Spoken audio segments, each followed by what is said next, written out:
医療費控除コンプリートパック究極の解説。医療費の領収書、お財布の中に眠っていませんか？ 1 年間で支払った病院代や薬代が一定の金額を超えると、国に納めた税金が戻ってくる。これが医療費控除です。でも手続きが難しそう、自分は対象外じゃないかと諦めている人が本当に多いんです。今回は、どこよりも詳しく、丁寧に、そして今日からすぐに行動できるように、医療費控除の全てを解説します。1、10万円超えたら大チャンス。まず、一番大切ないくらから対象になるのかというお話です。医療費控除は1月1日から12月31日までに支払った家族全員の医療費が10万円を超えた場合に受けることができます。ここでよくある勘違いが10万円戻ってくると思ってしまうこと。実際には10万円を超えた分が税金の計算から差し引かれるという仕組みです。例えば年間の医療費が15万円だった場合、超えた分の5万円が控除の対象になります。もしあなたの税率が 10% なら5000円が所得税として戻り、さらに来年の住民税も5000円ほど安くなります。合計で1万円ほどの手取りが増える。これって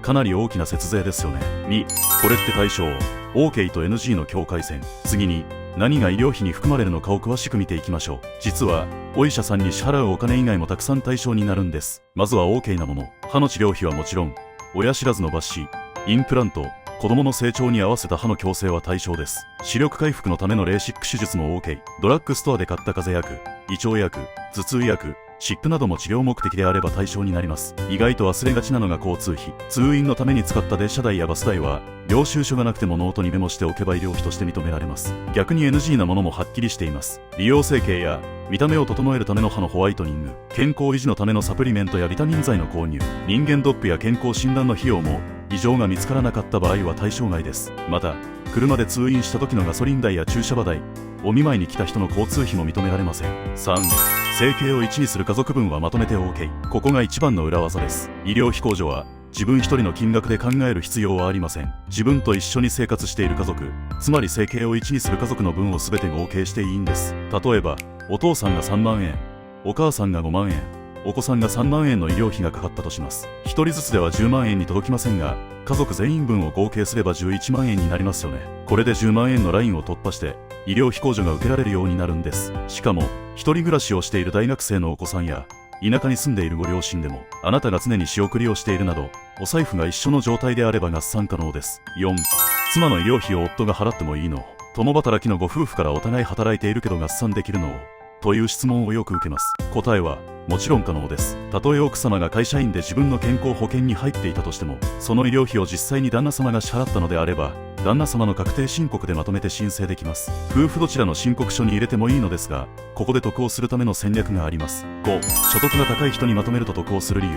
家族全員分をまとめるときは必ず所得が一番高い人の申告書に入れましょう。なぜなら所得が高い人ほど税率が高いからです。税率が高い人ほど1円あたりの節税効果が大きくなります。例えば同じ10万円の控除を受けるにしても、税率 5% の人なら5000円の還付ですが、税率 20% の人なら2万円も戻ってきます。誰の名前で出すか、これだけで戻ってくる金額が数倍変わることもあるので慎重に選びましょう。6、年またぎ、12月受診と一月払いのルール。医療費控除の年またぎ、どっちの年で申告するか迷いませんか？実は判断の基準はたった一つ、支払った日がいつかだけなんです。まず一番シンプルなケース、12月31日までに支払いを済ませた分はもちろん今年分として申告します。クレジットカード決済の場合もカードを切った日が12月中なら今年分で OK です。逆に受診したのが12月だったとしても、支払いが1月1日以降になったならそれは来年分の申告になります。あくまでお財布からお金が出た日が基準と覚えておきましょう。間違いやすいのが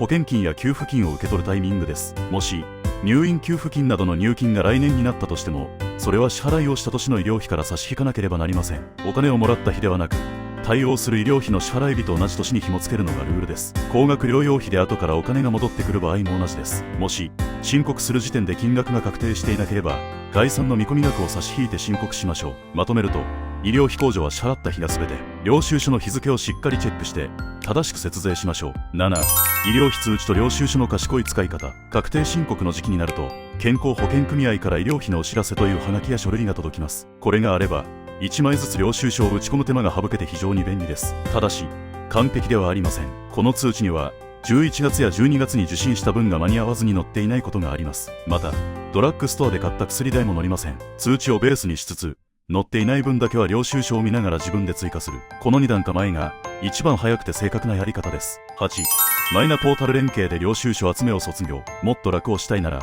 マイナンバーカードを使いましょう。マイナポータルというサイトで設定を済ませれば、1年間の医療費データを一気に取得できます。そのままインターネットで確定申告ができるタックスと連携すれば、自動で数字が流し込まれます。これなら、領収書の山と格闘する必要も、計算ミスを心配する必要もありません。スマホ一つで完了するので、これからのスタンダードなやり方です。9、10万円いかなくても OK。セルフメディケーション税制。医療費を全部合計しても10万円に届かなかった。そんな時でも諦めるのは早いです。セルフメディケーション税制という制度があります。これは、特定の市販薬を年間で1万2000円より多く買った場合に、その超えた分を控除できる仕組みです。対象の薬のパッケージには、共通のマークがついていることが多いです。ただし、通常の医療費控除とセルフメディケーション税制は、どちらか片方しか使えません。両方計算してみて、お得な方を選びましょう。10、5年前まで遡れる。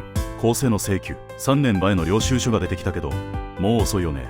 いいえ、遅くありません。還付を受けるための申告は、過去5年分まで遡って出すことができます。また、一度申告を終えた後で入れ忘れた領収書があったと気づいた場合も、公正の請求という手続きをすれば、後から追加で税金を返してもらうことができます。数年前の大きな手術や、出産の費用を忘れていた方は、今からでも準備を始めましょう。いかがでしたか？この情報が役に立ったらいいねとチャンネル登録をお願いします。